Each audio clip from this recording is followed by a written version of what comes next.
Rahmania.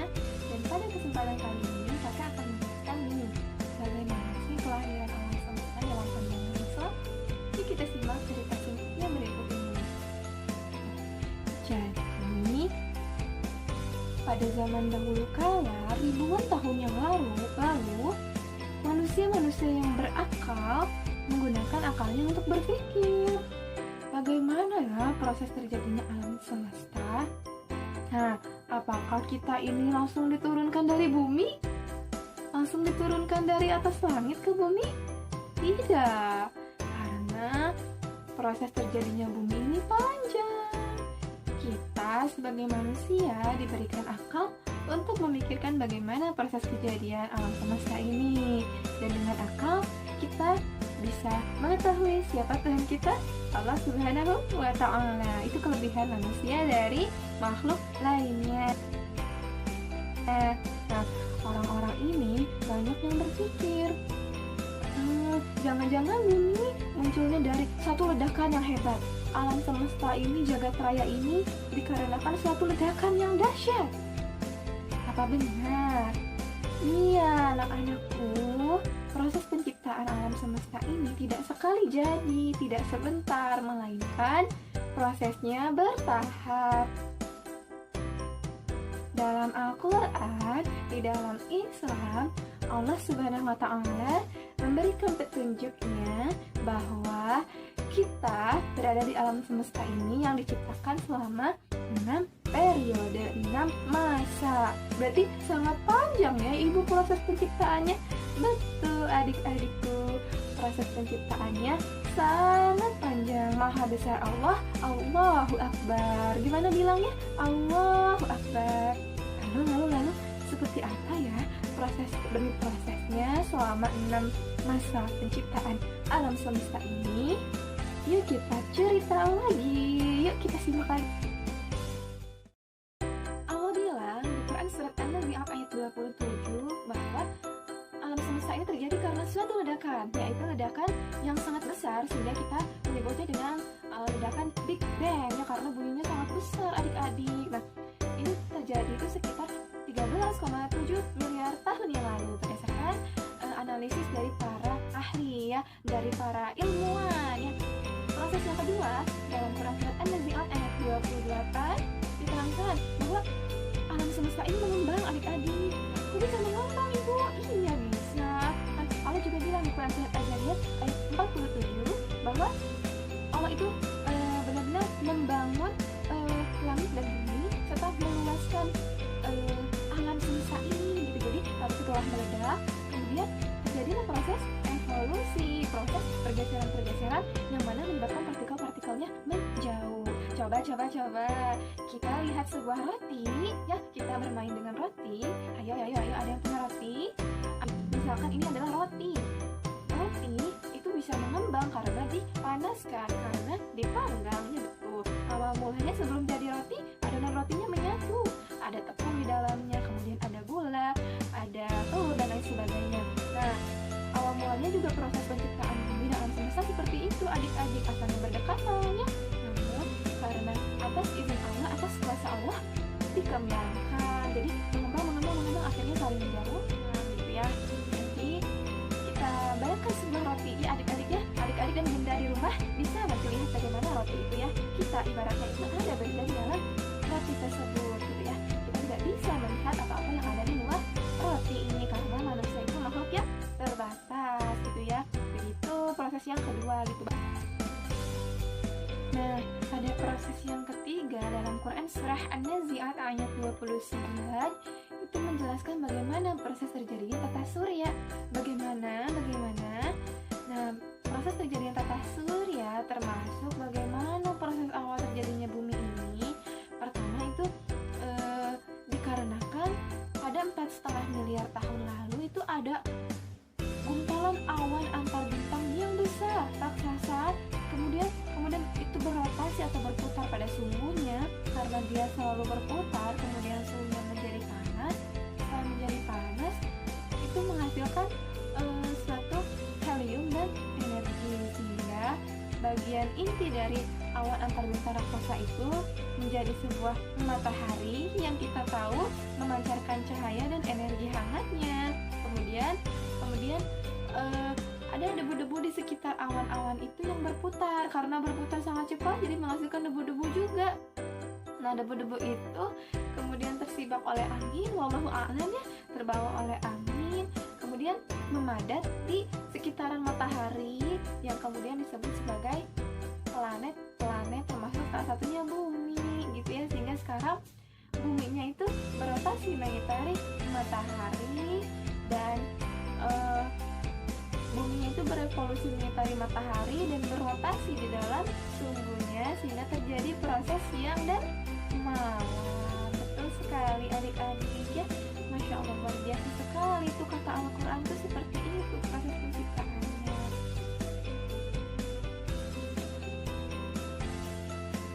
Nah, lanjut. Pada masa yang keempat, ini adalah masa di dalam Quran surat An-Nazi'at ayat 30 yang menjelaskan bahwa terjadi proses evolusi di bumi setelah apa? Setelah bulan terbentuk ya. Setelah bulan terbentuk, terjadilah pergeseran lempeng gitu. Bumi itu mengalami pemisahan antara benua-benua yang ada di dalam bumi sesuai dengan ayat Allah yang bermakna bahwa bumi dihamparkan. Nah, tadi dijelaskan bahwa bumi itu mengalami pergeseran di fase yang kelima. Di masa yang kelima ini, proses dalam Quran surah An-Nazi'at ayat 31 bahwa selanjutnya itu penciptaan kehidupan di bumi dan mungkin juga di planet-planet lainnya yang ada air gitu ya, karena terjadi proses pemanasan dari air ini yang menyebabkan penguapan. Lalu setelah penguapan itu apa? Membentuk awan. Setelah membentuk awan, apa yang terjadi? Hujan turun ke bawah, ke bumi ya, sehingga menyebabkan memancarnya mata air. Nah, Al-Quran menjelaskan bahwa makhluk hidup yang pertama diciptakan itu adalah tumbuh-tumbuhan ya, tumbuh-tumbuhan yang kira-kiranya itu tumbuh-tumbuhan bisa tumbuh dari air tersebut ya, karena ada air di bumi, kemudian mengalami pemanasan tadi, kemudian mengalami penguapan menjadi awan tadi ya. Setelah menjadi awan juga menggumpal lagi turun menjadi hujan. Itulah sebutnya siklus hidrologi ya. Kemudian setelah itu tumbuhlah tumbuh-tumbuhan sebagai makhluk hidup yang pertama berasal dari air. Nah, dalam Quran surah Al-Anbiya ayat 30 juga dijelaskan bahwa awal mula kehidupan di bumi ini berawal dari makhluk yang bersel tunggal dan juga tumbuh-tumbuhan ya. Kemudian setelah itu hikmahnya apa ternyata adik-adik? Tanpa tumbuhan kita tidak bisa hidup ya, karena tumbuhan itu menghasilkan oksigen ya. Bahwa Allah Subhanahu wa Ta'ala sudah menyiapkan kehidupan di bumi ya, karena tumbuh-tumbuhan ternyata sangat cocok berada di bumi, dan Allah kemudian menciptakan manusia untuk tinggal di bumi, dan dengan bantuan tumbuh-tumbuhan makhluk-makhluk lain juga bisa hidup, manusia dan juga binatang juga bisa hidup di bumi yang ada air tadi, kemudian ada oksigen juga ya gitu adik-adik. Nah, berlanjut itu adalah penjelasan di Quran surah An-Nazi'at ayat 32-33 yang setelah diciptakannya tumbuh-tumbuhan, kemudian diciptakannya hewan dan manusia, karena tadi ya sudah ada prasyarat kehidupan yaitu air dan juga oksigen, yang mana oksigen ini hadir dari proses fotosintesis tumbuhan gitu ya teman-teman ya. Kemudian tadi terjadi juga proses pergeseran lempeng juga ya, karena ada pergeseran lempeng jadi besar Allah menciptakan gunung untuk menyeimbangkan pergerakan bumi gitu ya. Nah, setelah itu manfaatnya juga dari gunung-gunung ini, dari apa-apa yang ada di dalam bumi ini bisa dikeluarkan untuk keperluan hidup seorang manusia yang menjadi khalifah di muka bumi gitu teman-teman. Kita lanjut lagi ya.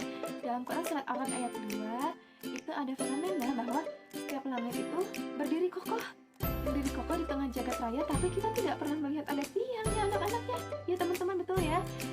kita lihat bahwa langit yang ada di atas kita ini berdiri dengan tiang. Masya Allah, Allahu Akbar. Jadi itulah kuasa Allah ya, bahwa apa-apa yang ada di langit ini, matahari yang ada di langit ya, bulan juga, itu mereka berada di posisinya gitu. Dan Allah menundukkan mereka semua gitu, langit, matahari, bintang, semuanya bergerak pada orbitnya dan akan tetap berada di pada orbitnya. Nggak bisa bulan bergerak di orbit yang lain, nggak bisa bumi berotasi di jalur yang lain ya.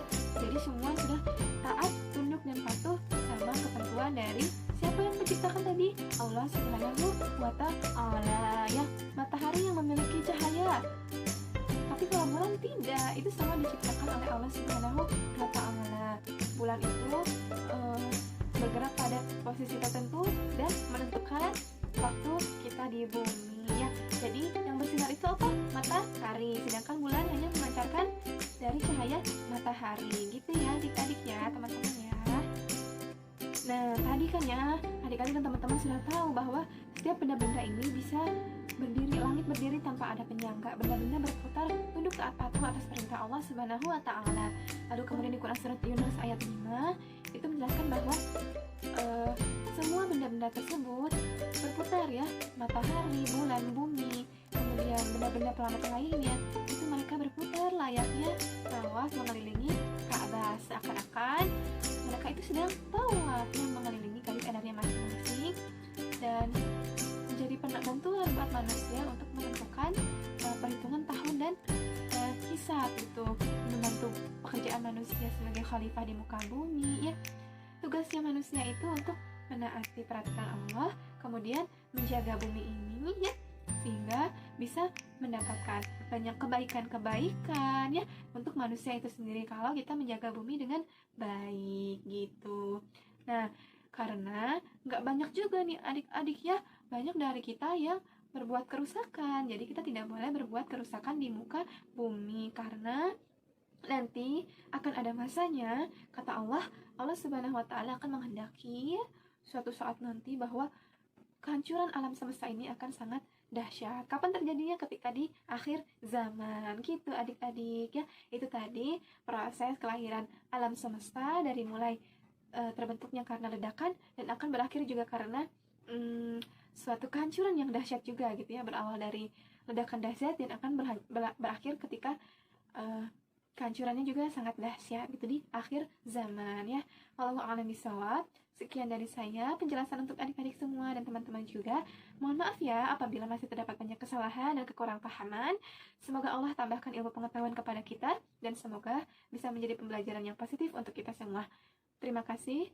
Wabillahi taufiq wal hidayah. Wassalamualaikum warahmatullahi wabarakatuh. Sampai jumpa lagi di video berikutnya.